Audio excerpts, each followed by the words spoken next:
It is 11 degrees Celsius in Stockholm, but you will see people eating ice cream on a terrace while wrapped tightly in a thick fleece blanket. Detta är inte konstigt, det är heligt. Det svenska ordet för detta fenomen är uteservering. Det förklarar hur ett helt land överlever 8 månader av mörker och kyla. Att fira solens återkomst är nästan som en religion här i norr. Det är ett bevis på att sommaren äntligen är på väg. I februari är gatorna i Stockholm tomma, gråa och kalla. Ingen vill vara utomhus längre än vad som är absolut nödvändigt. Men i mitten av maj händer något magiskt i staden. Dessa samma gråa gator är plötsligt fulla av bord, stolar och glada människor. Man hör ett mjukt sorl av konversationer från varje hörn. Uteservering är inte bara en livsstil utan en hårt förvärvad belöning efter den långa nordiska vintern.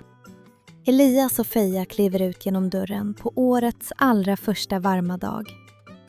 De stannar upp på gatan och känner solen på sina ansikten för första gången på många månader. Himlen är klarblå och luften känns underbart fräsch. Freja ler stort och tittar på Elias med sina isblå ögon. De bestämmer sig för att fira denna vackra eftermiddag tillsammans. Det är dags att hitta en bra terrass och njuta av ljuset. Men innan de kan beställa sitt kaffe har Freja en viktig språklektion. Hon förklarar att det är mycket viktigt att förstå ordet uteservering. Hon uttalar stavelserna långsamt och tydligt för Elias. Han försöker repetera de svenska ljuden med ett stort leende på läpparna. Detta enda ord är nyckeln till den svenska sommaren.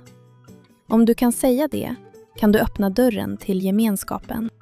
Elias övar på stavelserna medan de promenerar fram mot en stor och livlig restaurang.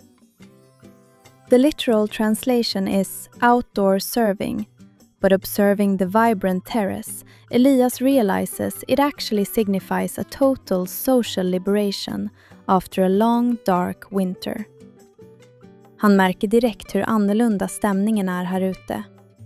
Vid ett bord nära ingången sitter några vänner som skrattar högt och hälsar varmt på varandra. En främling i solglasögon fångar deras blick och ler plötsligt ett stort genuint leende mot dem. Svenskarna, som ofta är tysta på vintern, verkar nu helt förvandlade av solljuset. Inspirerad av den glada atmosfären känner sig Elias äntligen redo att testa sitt nya ord på riktigt. Freja väver in språklektionen i en praktisk situation för Elias. Hon lär honom hur man frågar kyparen om ett bord utomhus. Ursäkta, har ni ett ledigt bord på uteserveringen? Säger hon på flytande och melodisk svenska. Elias lyssnar noga och memorerar den viktiga frasen i huvudet. Han går fram till restaurangen och ställer frågan med ett imponerande självförtroende. Kyparen ler vänligt och nickar mot ett perfekt litet bord. Att hitta rätt plats på terrassen är en riktig konstform i Sverige. Svenskar letar alltid med stor koncentration efter en speciell solfälla. En solfälla är det exakta hörnet där det direkta solljuset stannar allra längst. Elias och Freja är överlyckliga att de hittar en plats med mycket sol och lite vind. Folk tränger gärna ihop sig vid omöjligt små bord bara för att få sitta där. Det är alltid värt det för att få njuta av de varma strålarna. Plötsligt blåser en sval bris genom staden, för det är trots allt bara maj. The temperature might drop, but absolutely no one goes inside. Instead, the blanket ritual begins. Många kaféer och restauranger erbjuder en mysig fleecefilt till sina gäster under våren. Freja tar en mjuk, mörkblå filt och lägger den försiktigt över sina axlar. Elias gör samma sak och känner sig genast mycket varmare. Denna lilla komfort känns nästan ceremoniell för lokalbefolkningen. På en uteservering finns det också vissa oskrivna regler att följa för att passa in. Freja förklarar svensk vett och etikett för Elias när det gäller att beställa mat och dryck. I mycket populära områden under sommaren måste man ofta beställa inne i baren. Men på lugnare ställen kommer personalen direkt ut till ditt bord. De navigerar denna första eftermiddag tillbaka i samhället med stor glädje. Allt känns nytt, roligt och spännande efter vinterns tysta isolering. When the sun finally stabilizes, Stockholm physically transforms almost overnight.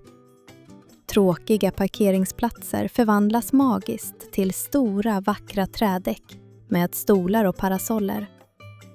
Trånga och mörka gränder fylls snabbt med små bistrobord och färgglada blommor.